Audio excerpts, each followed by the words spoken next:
स्वागत है दोस्तों आपका हमारे चैनल समाजशास्त्र की बातें में। और इस वीडियो में हम जो एक सीरीज प्रारंभ किए हैं, जो शेष है वही विशेष है। इस श्रृंखला का ये दूसरा वीडियो है। 1 से लेकर 25 प्रश्नों की चर्चा हम इसके पहले वाले वीडियो में कर चुके हैं और बढ़ते हैं हम अगले प्रश्न पर। और ये जो प्रश्न दोस्तों कराए जा रहे हैं ये पीजीटी परीक्षा 2002 में आए हुए हैं। इसी क्रम में हम धीरे धीरे आगे बढ़ते हुए अपनी श्रृंखला को आगे बढ़ाएंगे। आते हैं हम अपने प्रश्न पर। तो हमारा प्रश्न है प्रश्न संख्या 26 और इस श्रृंखला का इस वीडियो का पहला प्रश्न। किसने समाज संगठन में राज्य की अपेक्षा व्यक्ति को अधिक महत्व प्रदान किया है? पहला ऑप्शन है जेम्स जॉयस, दूसरा A.W. ग्रीन, तीसरा J.S. मिल और चौथा है एडवर्ड। इसमें दोस्तों आपका तीसरा ऑप्शन सही है, J.S. मिल। अगला प्रश्न है निम्नलिखित में से किसने समाज को 3 वर्गों यथा योद्धा, कलाकार एवं शासक में विभाजित किया था?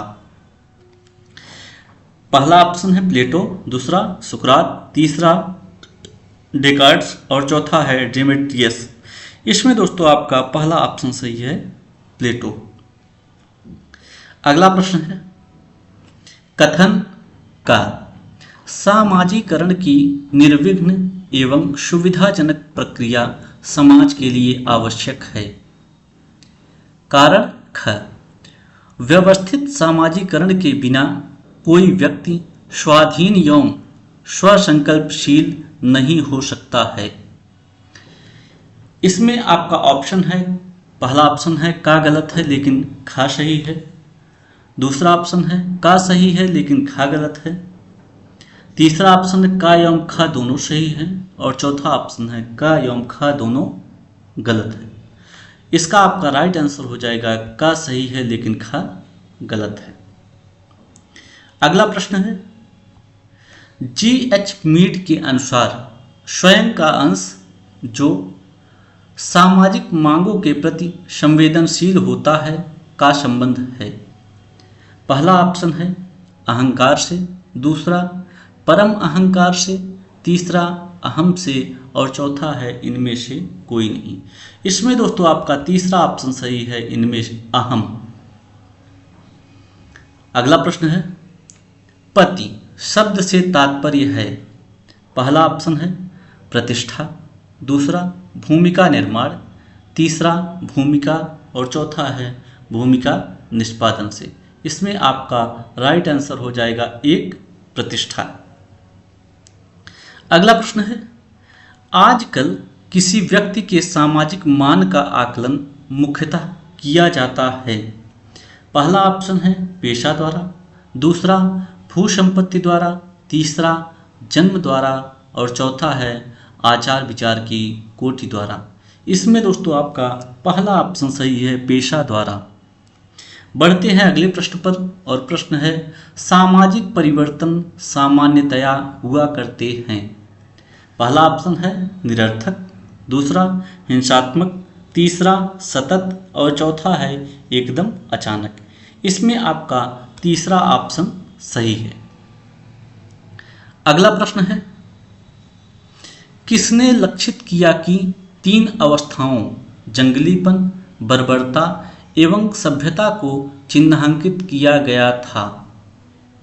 इसमें पहला ऑप्शन है अगस्त कॉम्टे, दूसरा सर जॉन मार्शल, तीसरा आर्थर कीथ और चौथा ऑप्शन है मॉर्गन।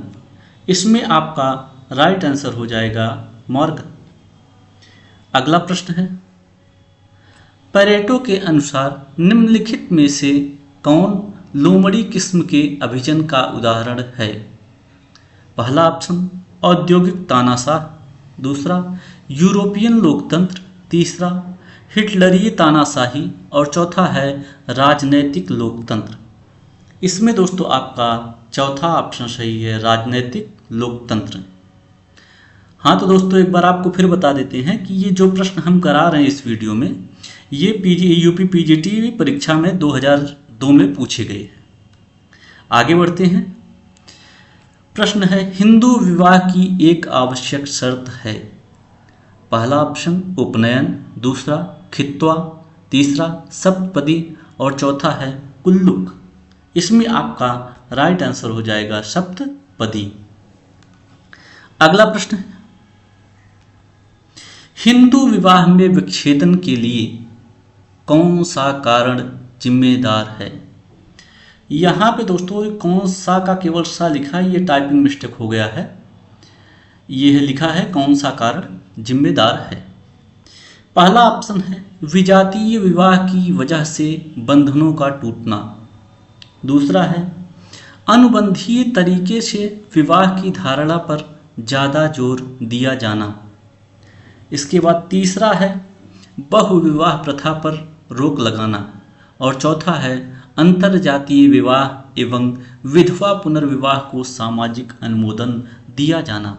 इसमें आपका दूसरा ऑप्शन सही है, अनुबंधीय तरीके से विवाह की धारणा पर ज़्यादा जोर दिया जाना। अगला प्रश्न है आपका प्रश्न संख्या 37, किसके संदर्भ में विजातीय विवाह को सजातीय विवाह माना जा सकता है। पहला ऑप्शन है प्रजाति, दूसरा प्रतिष्ठा, तीसरा गोत्र और चौथा ऑप्शन है सपिंड। इसमें आपका राइट आंसर होगा गोत्र। अगले प्रश्न की तरफ बढ़ते हैं। प्रश्न है आपका जाति प्रथा के संबंध में कौन सा कथन गलत है। यहां पे पूछा गया है कौन सा कथन गलत है। पहला ऑप्शन है किसी निम्न जाति का सदस्य होते हुए भी धन, शिक्षा एवं व्यक्तिगत उपलब्धि किसी व्यक्ति को प्रतिष्ठा एवं क्षमता प्रदान कर सकती है, ये सही है। यदि कोई हिंदू किसी मुसलमान या ईसाई का आलिंगन कर ले तो वह अपनी मूल जाति का सदस्य नहीं रह जाता है, यह भी सही है। अगला है अपने कठोर रूप में उपस्थित जाति प्रथा विजातीय विवाह की अनुमति नहीं देती है, ये भी सही है। चौथा ऑप्शन है भारतीय मुसलमानों में जातिगत भेदभाव नहीं पाया जाता, ये ऑप्शन आपका गलत है। अर्थात क्वेश्चन के अनुसार आपका यही ऑप्शन सही है, क्योंकि क्वेश्चन में पूछा गया था कौन सा कथन गलत है, तो यही कथन गलत है।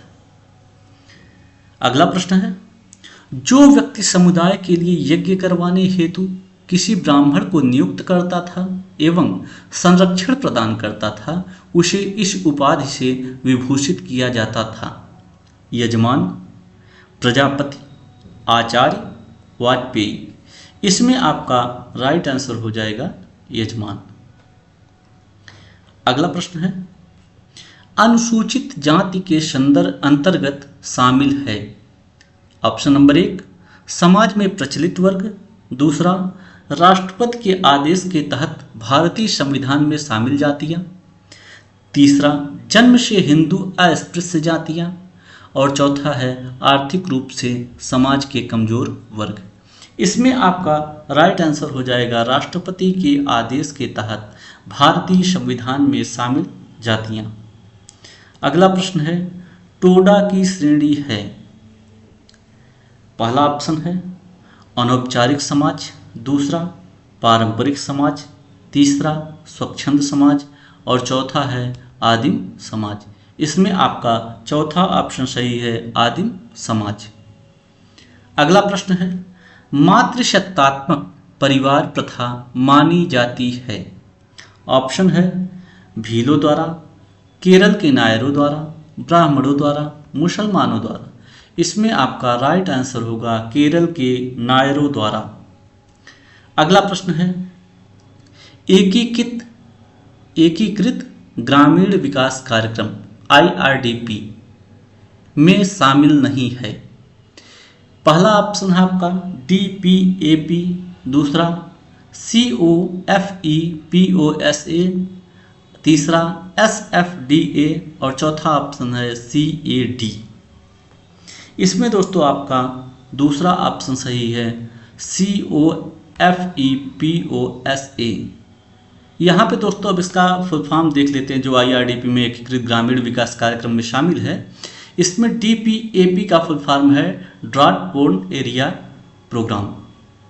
दूसरा है COFEPOSA का conversation of foreign exchange and prevention of smuggling activities. और तीसरा है SFDA अर्थात स्मॉल फार्मर्स डेवलपमेंट एजेंसी। और चौथा है CAD अर्थात कमांड एरिया डेवलपमेंट। इसमें दोस्तों आपका दूसरा ऑप्शन सही है। बढ़ते हैं अगले प्रश्न पर, और हमारा अगला प्रश्न है, जिस पद्धति के तहत जातिगत क्रम परंपरा में ऊपर उठने के लिए कोई जाति किसी उच्चतर जाति की आदतों, परंपराओं एवं अनुष्ठानों को अपनाती है, उसे कहा जाता है आत्मसातीकरण, संस्कृतिकरण, विलयीकरण और अभिज्ञानीकरण। इसमें आपका राइट आंसर हो जाएगा संस्कृतिकरण। अगला प्रश्न है, सार्वभौमीकरण एवं स्थानीयकरण की धारणा अभिव्यक्त की गई है। इसमें आपका ऑप्शन है मैकिम मेरिट द्वारा, रॉबर्ट रेडफील्ड द्वारा, MN श्रीनिवास द्वारा और इनमें से कोई नहीं। इसका राइट आंसर हो जाएगा मैकिम मेरिट द्वारा। अगला प्रश्न है, सामाजिक गतिशीलता से तात्पर्य है सामाजिक क्रम परंपरा में किसी व्यक्ति या समूह की अधोमुखी गति। ये भी सही है। दूसरा, सामाजिक क्रम परंपरा में किसी व्यक्ति का या समूह की ऊर्ध्वमुखी गति। ये भी सही है। तीसरा है, सामाजिक क्रम परंपरा में किसी व्यक्ति या समूह की क्षैतिज गति। ये भी सही है, अर्थात इसमें उपर्युक्त सभी सही है, क्योंकि किसी न किसी तरफ गतिशीलता तो हो ही रही है इसमें, चाहे ऊर्ध्वमुखी, अधोमुखी, क्षैतिज, किसी भी तरह गतिशीलता हो रही है, लेकिन गतिशीलता तो है ही। अगले प्रश्न की तरफ चलते हैं, और हमारा अगला प्रश्न है,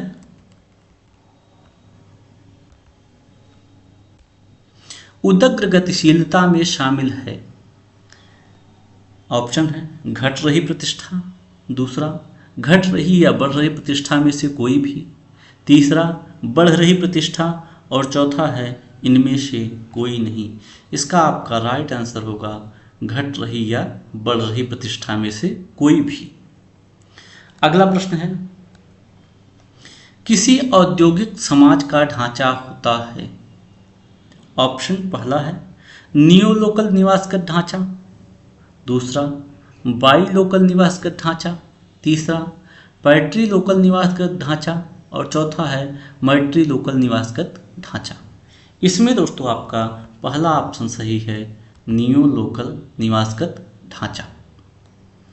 अगला प्रश्न है, एक स्थान से जाकर दूसरे स्थान पर बस जाने वाले व्यक्ति कहलाते हैं। ऑप्शन नंबर 1 है अप्रवासी, दूसरा कंजर, तीसरा सरलार्थी, और चौथा है प्रवासी। इसमें आपका राइट आंसर हो जाएगा प्रवासी। अगला प्रश्न है, अगला और इस वीडियो का अंतिम प्रश्न, चूंकि एक वीडियो में 25 प्रश्न ही शामिल किए जा रहे हैं। तो प्रश्न है, नगरीकरण के संयोजनात्मक सिद्धांत का संबंध है। पहला ऑप्शन के जुंग से, दूसरा गेटेल से, तीसरा गैने से, और चौथा है मेरिल से। इसमें आपका राइट आंसर हो जाएगा गैने से।